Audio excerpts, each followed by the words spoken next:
আসসালামু আলাইকুম, welcome to OG stories. ঈদের ছুটিতে গ্রামে এসেছি, সবাই মিলে প্ল্যান করেছি আজকে নদীতে যাব গোসল করার জন্য।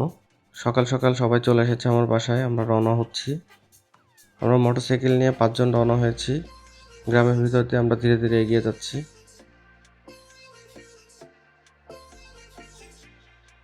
পাকা রাস্তা ছেড়ে আমরা কাঁচা রাস্তা দিয়ে এগিয়ে চলেছি।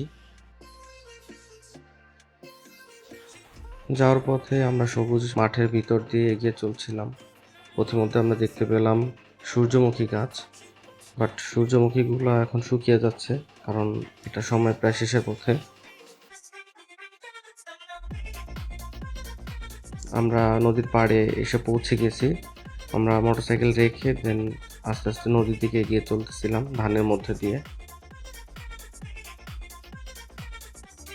পথিমধ্যে দেখলাম যে কিছু বাঙ্গি হয়েছে, এখানে বাঙ্গির চাষ করা হয়েছিল।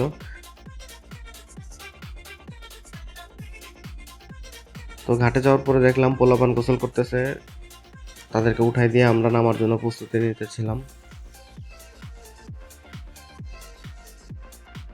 তারপর আস্তে আস্তে সবাই আমরা পানিতে নেমে পড়ি।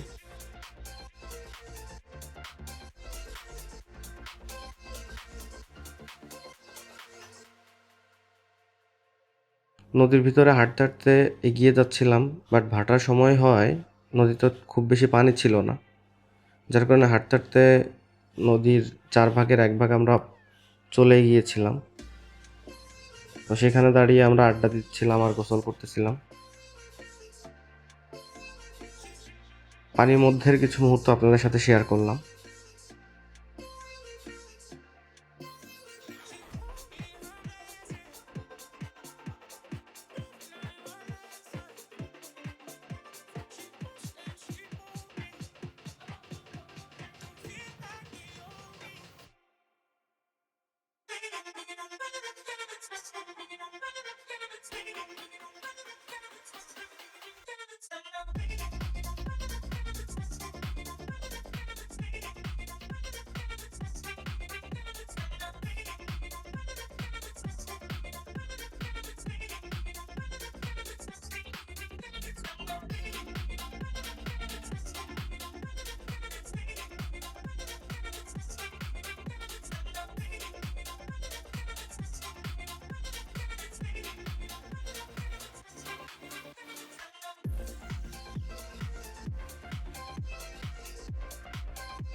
শুক্রবার হওয়ায় আমাদেরকে নামাজে যেতে হবে, তাই তাড়াতাড়ি করে আমরা গোসল সেরে উঠে পড়লাম।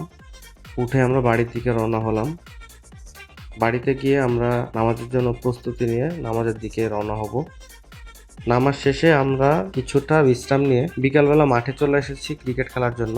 আমাদের এখানে মাঠ থাকায় ক্রিকেট খেলার জন্য অনেক মানুষ হয়, বড় ছোট সবাই ক্রিকেট খেলার জন্য চলে আসে বিকালবেলা। যথেষ্ট পরিমাণ উল্লাসের সাথে সবাই ক্রিকেট খেলে। তাছাড়া যখন ফুটবল বা ব্যাডমিন্টন খেলার সময় হয় তখন সে সকল খেলার মধ্যেও মানুষজন থাকে। এরপরে ক্রিকেট খেলা শেষ করে আমরা ইফতারের জন্য মসজিদের দিকে যাচ্ছিলাম। আমাদের গ্রামের একটা ঐতিহ্য হচ্ছে মসজিদে প্রতিদিন ইফতার করা।